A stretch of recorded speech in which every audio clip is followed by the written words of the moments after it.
Are you sure? Here's the 30-second lesson on what legends know. Never ask a bride why she's getting married. Don't wear a skirt on a windy day. Deodorant is not a shower. Don't sniff chili flakes. And don't forget, saving is not investing. Legends don't just save, they invest in mutual funds. Mutual fund investments are subject to market risks. Read all scheme-related documents carefully. Remember COVID-19? Now I know the reactions. Some of you will say, all right, we know about COVID-19. We've dealt with it. We've suffered it. We've lost friends, family members. We know about almost everybody knows somebody who was lost to COVID-19, in fact, across the world. So why are you reminding us of it right now? That's because COVID-19 is a not just once in a generation calamity, but once in multiple generations calamity. Not since Second World War, which was a human-made, or I would say man-made calamity, because all the people fighting the leaders were men, so I don't have to make it politically correct in that case. I think other genders will be quite happy if I say it was a man-made calamity. COVID-19 is probably the biggest calamity after that. Second World War ended with the use of the nuclear bombs over Hiroshima and Nagasaki, and then came COVID-19. Now, if you believe the death tolls that already have come out and death tolls that are estimated by various agencies for large countries for which there is no credible estimate is available. If you add it all up, then perhaps this calamity cost us more lives than even the Second World War. That said, we still don't know where did COVID-19 come from. So this is really a case of, remember that song from Amir Khan's movie, Three Idiots, कहाँ से आया था वो, कहाँ गया उसे ढूंढो. So कहाँ से आया था वो का आंसर नहीं है. कहाँ गया उसे ढूंढो, nobody wants to look for it where it's gone because it keeps coming up here and there in mini outbreaks. So COVID-19 hasn't gone away anywhere. It's just that we've got immunized, one with vaccines and second with infections, in some cases multiple infections, and the virus also has weakened over time. Now, fingers crossed, we can only hope and pray it does not come back with a stronger variant or a stronger mutant in the course of time. That said, we still don't know answer to the question kahan se aaya tha wo, because it's very important. Because there are two theories. One theory is that this was just the usual thing. Usual thing, historically we know that coronaviruses jump from animals, mostly wild animals, often from bats, into human beings. So this is an animal to human jump. What's the big deal? This has been happening all the time. This happened with the earlier SARS. This happened with MERS and other such infections. So that's what happened. Second, if that is not the case, then did it jump from a lab? And if it jumped from a lab, was this a virus that naturally existed in a lab? And if so, where did it come from in the lab? And second, if it jumped from a lab, did human beings create this virus? That debate is on, and that debate has just now got a new fillip and a new opening. The new opening has come for multiple reasons. One is that the US congressional inquiry into origins of the virus, into where it came from, that has now been concluded. And it concluded with really testy testimonies by Anthony Fauci. Remember, the director of National Institute of Allergy and Infectious Diseases, and for 38 years, the advisor on the big disease, pandemics, in fact, all key health issues to all successive American presidents. He was a very common presence. We saw him on our TV screens all the time. So he went through these rounds of testy testimony, if I may describe it like that, as that. We will try and pick out these elements of these testimonies from C-SPAN and other publicly available forums and try and share them with you in a link. Now, if you see, the US Congress is divided, fully polarized.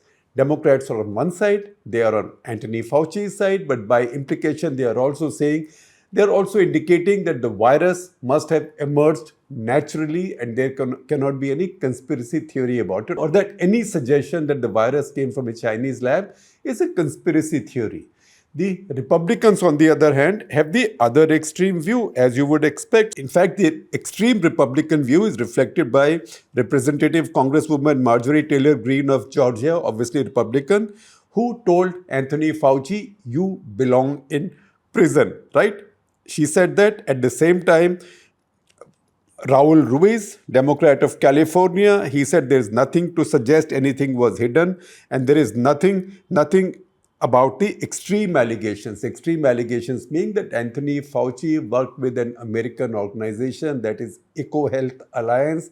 We've written about it, we've spoken about it. In fact, this entire story we shared with you in an episode of Cut The Clutter. Those days, sometimes we also used to call it Cut The Corona Clutter, right? That was episode 748, of which I will share a link with you. After that, I had also recorded an off-the-cuff conversation with science writer Nicholas Wade, who had spoken in greater detail about the lab leak theory. So that's one.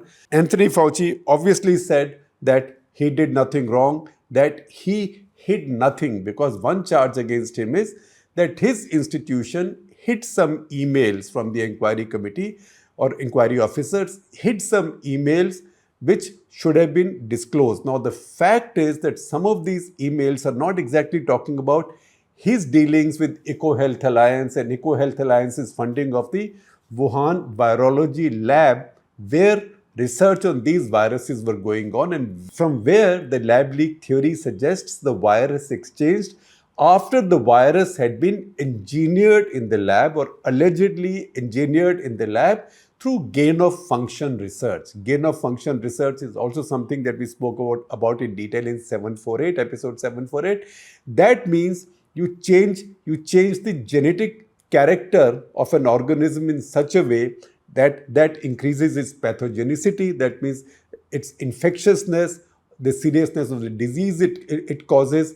In this case, in the case of COVID-19, it was said that this became the first coronaviruses. There are coronaviruses and coronaviruses. Coronaviruses, as we all know by now, all of us are amateur virologists. They have spikes on the surface. These spikes help these viruses attach to human cells and basically to live off them and to create trouble there. The unique thing about COVID-19 was that this spike in the coronavirus had a cleavage called the furin cleavage. That was unique to COVID-19, and this furin cleavage enabled it to become a lot more infectious than other coronaviruses. And from where did this furin cleavage comes? That's where the story lies. Now, there are a lot of people who say, look, this must have come from an animal. Where else could it have come from, right? A lot of people say that. But the other side that says that, look, you haven't found an animal as yet from which this virus came. You haven't found any animal in so many years with so much research, so much surveillance, in which you might have found either this virus or even an ancestor of this virus.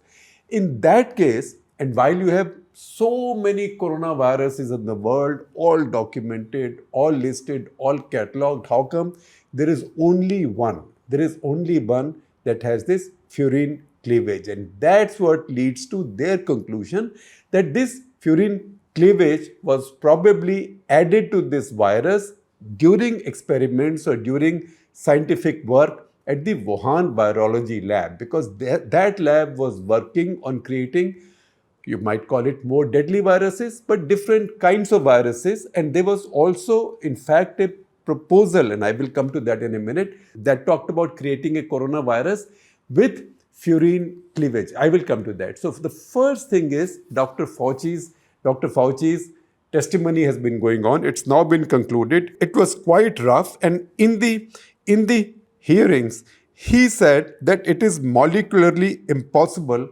for the money that the Americans gave for this research through EcoHealth Alliance. It was molecularly impossible. And he also said it's just a virological fact that it's molecularly impossible that money could have been used to produce this kind of a virus through gain-of-function research. However, he has said separately that if Wuhan Virology Lab wanted to do this kind of research or modify the virus in a way to make it a lot more dangerous without anybody knowing. They could have easily done it without needing American money or American help. So he's not ruling out anything. Of course, Fauci called all allegations absolutely false and simply preposterous. At the same time, he's also said that he can't be sure if beyond what he knows, the lab was doing other stuff in Wuhan that he didn't know about. And in fact, if that could have created something like this, he wouldn't know, and he would wait for more evidence. So he has, in a way, left that question open, except to say that EcoHealth Alliance, the US sort of non-governmental organization or a voluntary organization that was directing money towards virology research, that money given by them, they were partners with Wuhan Virology Lab, that what they have done in partnership with the Chinese lab, that work could not have led to the creation of this virus. That's all. Now, on top of it, what else has happened? Now, I told you that 2.5 things have happened. So, number one, the US congressional hearings have concluded. That is one. The second thing is that Alina Chan is a molecular biologist of some repute. She is currently scientific advisor to Broad Institute at MIT, Massachusetts Institute of Technology, MIT, and Harvard University. She's written a long essay in the New York Times. Please see this. You will see the front page on your screens. I will also share a link with you. This is a long essay where she's put her reputation on the line now with all the evidence that she has, with graphics, interactive graphics and pictures to make the point. And she says that if you look at all the evidence that is available, and importantly, even more importantly, and you will understand why I'm saying this as I go along, all the evidence that is not available, then the lab leak hypothesis becomes more and more plausible. That's why this controversial essay that she's written is headlined, "Why the Pandemic Probably Started in a Lab in 5 points." And what are her 5 points? I will just run through those 5 for you. First of all, I will list them for you, and then I will go over them in a little bit of detail. Number one, that first infection took place in Wuhan. Wuhan is also a place where the Wuhan Virology Institute is located. So why not in any other part of the world or any other part of China? Because all of China has these wildlife markets, mostly illegal wildlife selling markets. Wuhan wasn't unique in that case. Wuhan was unique in having the lab in that city. Number two, in 2021, she says The Intercept, which is an American investigative journalism platform, they produced a story, a documented story that talked about something called Project Diffuse. Project Diffuse was planned between Wuhan Virology Lab, EcoHealth Alliance of America, and also a professor called Ralph Baric at University of North Carolina, who had also been researching on pathological coronaviruses or disease-causing coronaviruses. In that project, Project Diffuse, there was a plan to use gain of function to create a new coronavirus with furin cleavage. And she says that, look, I also believe, she goes on to say in detail in her article, that she believes that one of the scientist at Wuhan Virology Lab, who first got infected with COVID-like symptoms in late fall of 2019, his name features in the project proposal called Project Diffuse, which involved the Wuhan Virology Lab creating a new coronavirus with the furin cleavage. That is her evidence. Now, obviously, this is a very controversial paper, and there are many letters in the New York Times in response to this, for and against. Those for are saying, look, we've been saying this, you can't rule this out. Those against are really angry and saying, why are you reopening this issue? There is no evidence, etc., etc. You can check it out. As you read the article, you can read the letters also. Number three, her third point is that Chinese lab, Wuhan lab, operated in low biosafety conditions. And I will tell you some details of that as we go along. Low biosafety conditions. So if they had created a bad virus, a unique bad virus, there was a chance you could not rule out that virus escaping from there. Number 4, and she says Wuhan market hypothesis is not supported because from the Wuhan market, no animal was picked up that showed evidence that this infection had come from that animal. Her 4th point is that Wuhan market, that around the Wuhan market hypothesis is not supported by any facts. So there's no fact to indicate that the first cases come from around the Wuhan market, etc. And 5th, she says, key evidence is still lacking to support the idea that this came from inside the Wuhan market. Around the Wuhan market is missing, inside the Wuhan market is missing simply because no animal has been found. And she then gives you a list of 5 checkpoints, 5 different kinds of evidence, and lists what happened with each case with SARS, that is the earlier version when SARS broke out, severe acute respiratory syndrome, and then MERS, that is the Middle Eastern respiratory syndrome, and now COVID-19.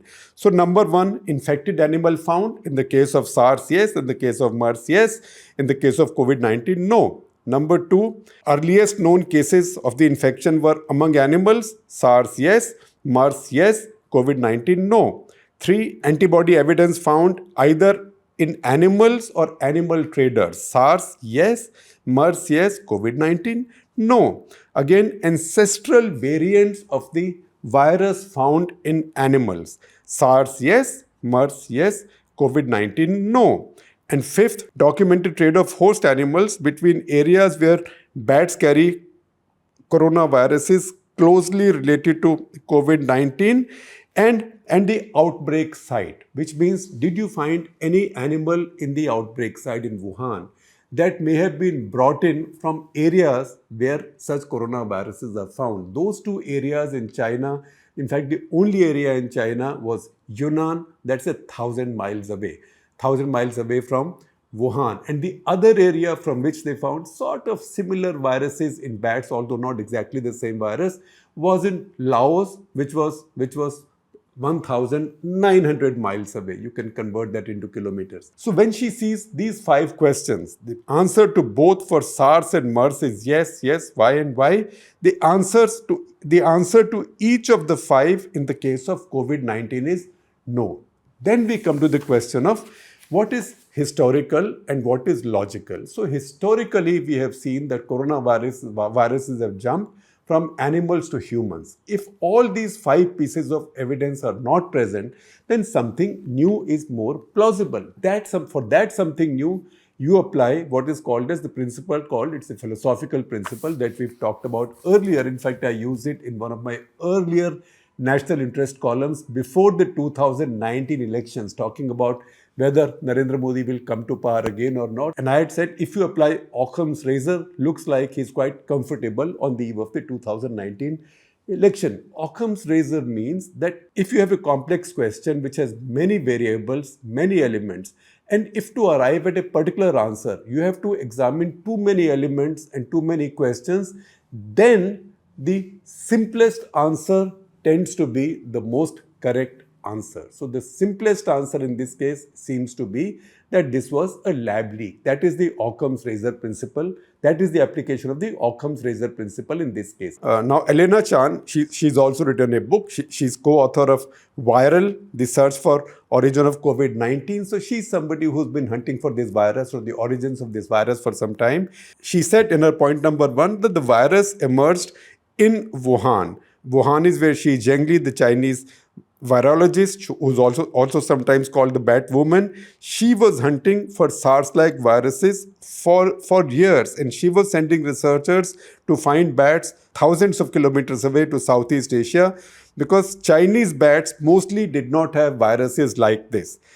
She found some in Yunnan, some in Laos. Then she says that spillover of bat coronaviruses into humans directly is rare. Then she says that when the first reports of the infections came out, Dr. Shi herself initially suspected her own lab. And there she quotes an article. She refers us to an article from the June 1, 2020 issue of Scientific American, which quotes Dr. Shi as being at a conference in Shanghai. And there, while she's at the conference, news comes out that such a case has come up in Wuhan, and she says, I had never expected such a thing to happen in Wuhan, central China. That's because Wuhan, central China is a little bit colder. These viruses, these outbreaks are usually found in southern tropical provinces of China, that is Guangdong, Yunnan, Guangxi. And then the article again says that if coronavirus was the culprit, she remembers thinking, and I quote from the article now, could it have come from our lab? That is when she leaves the conference and goes back to Wuhan. Now we told you earlier about Project Diffuse. That's the second point, that this risky research was being planned. Whether the Americans gave money for it or not, but the Wuhan lab was doing this risky research. And this risky research consisted in making changes, genetic changes in these viruses, and then infecting lab animals, including humanized mice. These mice are called humanized because human genetic material is inserted inside them. So their bodies then respond like human bodies might. So these viruses were reconstructed and recombined to create new viruses unknown in nature. These were then passed through cells from bats, pigs, primates, that is monkeys, apes, and humans. Then they were also used to infect civet cats. What happens in this case is that these viruses adapt to new species, jump species, mutate, thrive, and to quote, emerge as victors. And that is something that could have happened in this case. In 2019, she says, in 2019, Wuhan Virology Institute had a database of 22,000 collected wildlife coronavirus samples. By late fall of 2019, this database had been made out of bounds for any researchers from anywhere. In fact, for anybody from anywhere. So why did they do so? Does it mean that the Wuhan lab possess a precursor to the virus? That's a question she asks. It is this Project Diffuse which gives us an insight, or gives us at least a peek into the idea, into the fact that the idea of inserting a furin cleavage was there. That was a project at the Wuhan Virology Lab. That is a kind of smoking gun that she latches onto. And she says virus, of course, this virus could have emerged naturally, but remember, in all of the world, with so much virology going on, so much research going on, every virologist in the world looking for where this virus came from, kahan se aaya tha wo. There's only one virus, only one coronavirus that's been found to have this furin cleavage. So where did this come from? Again, for further evidence, she says Wuhan scientists published a seminal paper on COVID-19 late 2020. It made no mention of the furin cleavage site in the virus, which was the key point. And similarly, the American scientists did not disclose to anybody that such a research was going on. Peter Daszak, who headed EcoHealth Alliance, she says he claims that he knew nothing about the virus samples. In May 2024, however, the US government stopped all funding to EcoHealth Alliance and on Peter Daszak, and also put a ban on his getting any further funding from the US government. So where is that action coming from? Once again, and from whatever I read now from global media, particularly American media, looks like that the FBI and Department of Energy, they now believe in the lab leak theory, whereas the National Intelligence Council would still think of animal to human jump of the virus. The CIA has not taken a call on this yet. This is an ongoing story. Now, in the congressional inquiry, a lot of the exchanges have come out, and these exchanges, communication exchanges, are also between, say, Peter Daszak, Fauci's institute, and also Dr. Beric at University of North Carolina. Told you that Project Diffuse was supposedly supposed to be a project, didn't happen, supposed to be a project between EcoHealth Alliance, Dr. Ralph Beric of North Carolina University, and Wuhan Institute. Once again, Anthony Fauci said that if it did not happen by way of an alliance, Wuhan Institute did not need their money. It's not as if they could not have carried out this research without their money. The important thing here, Fauci is not saying this, I'm saying this leaning on what Alina Chan is saying, that Wuhan Institute had already expressed its intentions several years ago to conduct a study like this or to create a virus like this, a coronavirus with a furin cleavage. In one of those exchanges, congressional inquiry discovered that there were competitive exchanges between Dr. Beric and the scientists at the Wuhan Institute. And they were not sharing enough with each other. They were hiding too many facts because they were competitive about where each was reaching with their research. Dr. Beric indicated that they knew very little about what was happening in Wuhan because probably the research was controlled by Chinese military. And then to add to that, Dr. Fauci also distanced himself from a conclusion that this was not a lab leak. He says nobody knows very much about what goes on in China. And then I quote from him, quote, I keep an open mind as to what the origin is. Which brings us to the issue of low biosafety conditions. That if they created this virus, could it have escaped from the lab? Once again, Alina Chan shows that they were playing with dangerous viruses, but also working in what is called as BSL-2 conditions, biosafety lab 2 conditions. This kind of research needs at least biosafety level 3, that is BSL-3, and even then an escape can't be fully ruled out. Now there again, there is a damaging exchange between Professor Beric and Peter Daszak, where Professor Beric writes saying that, look, this lab in China follows state-determined rules determined by the Chinese state. So after saying that this lab in China worked with state-determined rules, he says, and I quote, you believe this was appropriate containment if you want, but don't expect me to believe it. Moreover, don't insult my intelligence by trying to feed me those load of BS. You know what BS stands for? It is bullshit. That is Professor Beric saying to Peter Daszak. Now, I have given you all the facts and a lot of skepticism is there. Skepticism is there because scientific community also, virologists deal with dangerous things. They deal with viruses and they also play with viruses. They make changes to viruses. The lab leak of a virus like this, which caused such a mega calamity in the world, which by the way is not fully over yet. No scientist, particularly a bioscientist and even more so a virologist, wants it to turn out true. Because if that happens, it casts a shadow on a lot of the work they do. And it also brings these labs into much greater scrutiny of politicians, bureaucrats, lawyers, things that scientists don't like. And that is what I see in a lot of the opposition which has now come up,